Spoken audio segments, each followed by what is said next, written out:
Welcome to the Story Learning Podcast, regular doses of language learning tips and motivation to help you become fluent in any language. With me, Olly Richards. For language programs, books, free resources, and much more, visit StoryLearning.com.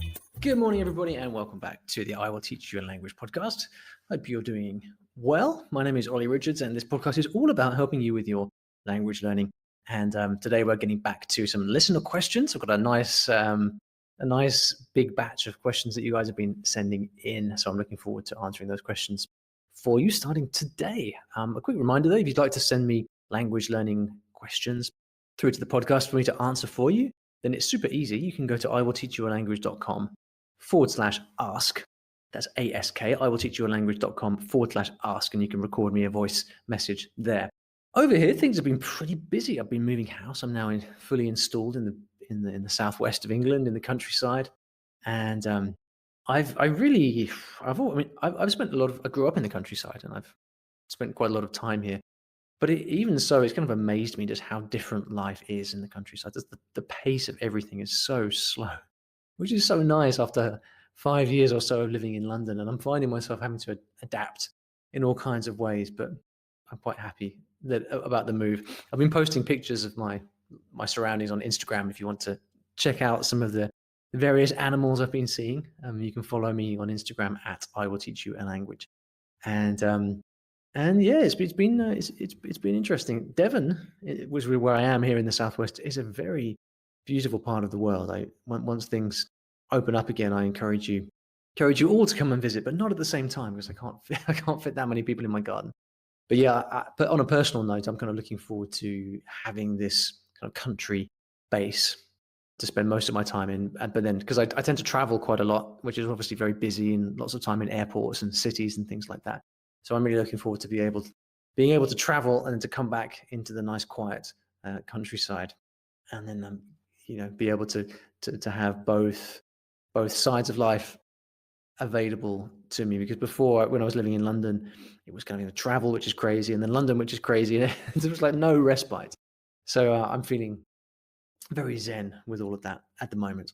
Anyway, enough of that preamble. Hi, Ollie. My name's Ben. I'm from the United States. I've been listening to your podcast for a long time. My question is, I would like to start learning Polish soon. I already know Spanish very fluently, but I would like to use the comprehensible input type methods with just listening and understanding to start off with, and later adding reading, and then finally adding speaking and writing.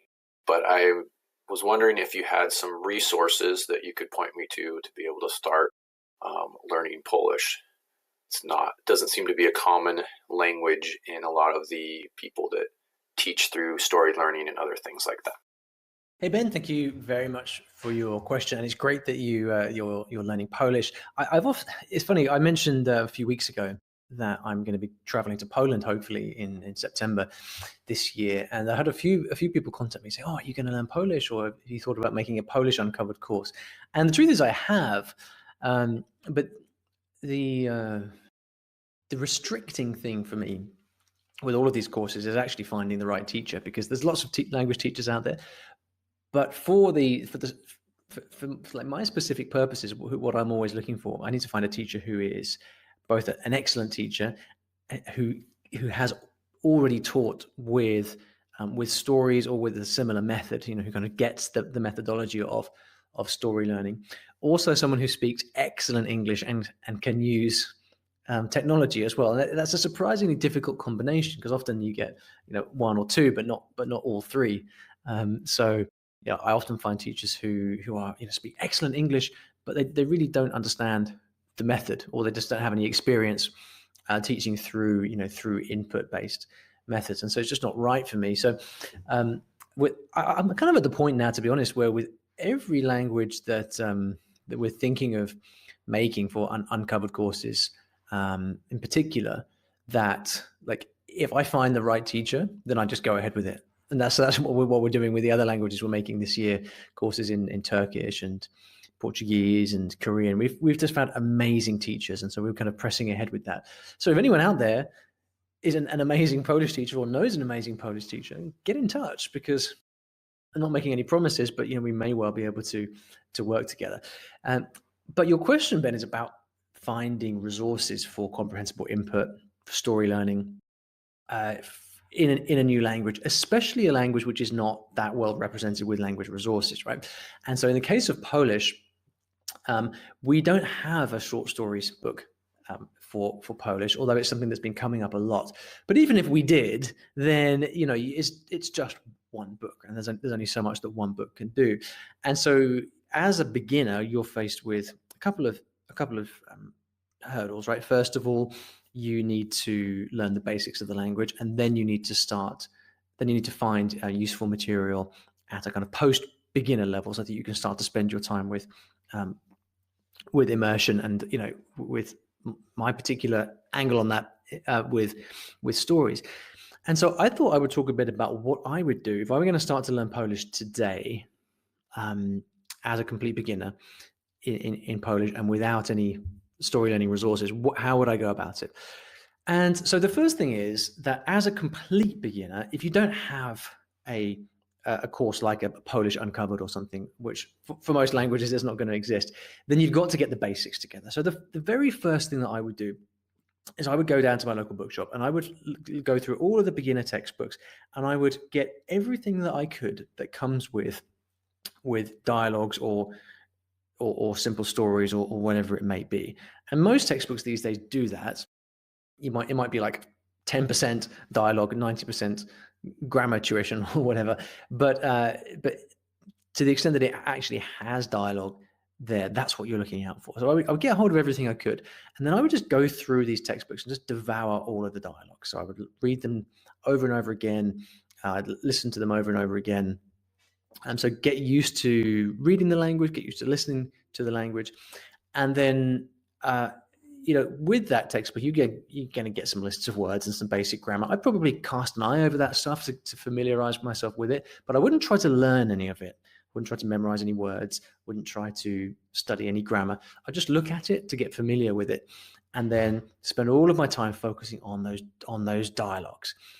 Now, they're probably going to be very uninspiring, boring dialogues, but that's okay, because as a beginner, you're just looking to get those kind of that core vocabulary and grammar inside your brain. And so really boring it may be, but it's what you've got. So you're going to have to make the most of it. And that beginner phase in any language really only lasts a matter of a few weeks, because by that time, if you're working at it every day, you're going to build up a core of vocabulary, and you're going to start to notice the most common words.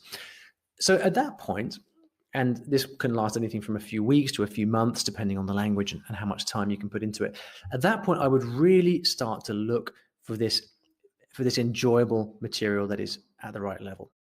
And ideally, you would have books like my short stories, but if you don't have them, like is the case currently with Polish, then I would really start to do as much research as possible. So I would go online, I'd go into Facebook groups, I'd ask people for some recommendations, because often you do get books of graded readers and stuff, but they're only published locally in Poland, perhaps, so you might not know about them. But Facebook groups and other people learning the language can be a really valuable resource for that. So I'd ask around as widely as possible for little known resources that you could use. Also, see what you can find on Amazon in your local bookshop. Get hold of as much as you can, and then anything that seems remotely interesting, just get hold of it. The other thing that I would do is I would look online, because there is often a lot more available online, and it can be. You might find that people are creating resources for Polish learners on blogs. There could be some simple YouTube channels. None of this tends to be ideal, because it's usually not written with the story learning method in mind, right? So often the problem that you face is that it's really too hard for you. So it's not at the right level, which just makes it all a bit daunting. But there are ways to search for material that makes it more accessible. So, for example, one of the things I used to enjoy doing in Japanese is look at the Japanese version of Yahoo Answers, which is a little bit like Quora, right? And so people go on there and ask a simple question, and they get a simple answer. And then there's often discussion happening beneath that. And this tends to be more casual language, a little bit easier to understand, more spoken language. And this is good because if you try and read stories that are intended for native speakers, then stories can get quite complicated. And this is also why I don't recommend reading kids' books, because there's often lots of weird language in there. So, I mean, my books in particular, they're written for this level, so they're approachable. We don't use crazy vocabulary. But the other genre of material in general that is also quite simple and doesn't use crazy vocabulary is this kind of very casual question answer type thing. So see if you can find some question answer sites, look on simple blogs, maybe simple YouTube channels. And then, because most of what you find is going to be too hard for you, the key thing that I would do is pick a topic that I'm interested in. So if you were interested, for example, in history, I would find blogs and websites on history. Maybe you can find something written for school-aged kids on history. So, for example, the BBC. If you're learning English, the BBC has lots of kind of history for school kids, which is written in simple language. So try to find something that is connected to your interests, ideally written for kids or written for a non kind of native level audience, and then just start to devour that and stick on the same topic. People refer to this sometimes as language islands. So you pick your topic, which could be history, it could be I don't know, filmmaking, whatever it is, and then just read around that topic. Because the big advantage of doing that is that you're going to see the same vocabulary coming up over and over again. If instead what you did was you're going to read one thing on gardening and then one thing on history and then one thing on interior design, you're going to have all new words coming up all the time. So try to read and listen as much as possible on those topics. And then basically just keep it up.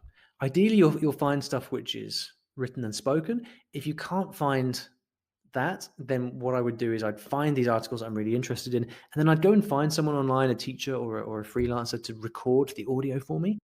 It will cost a little bit of money, but hire someone for a few hours and they can record a lot of material for you, and then you can study that for a long time.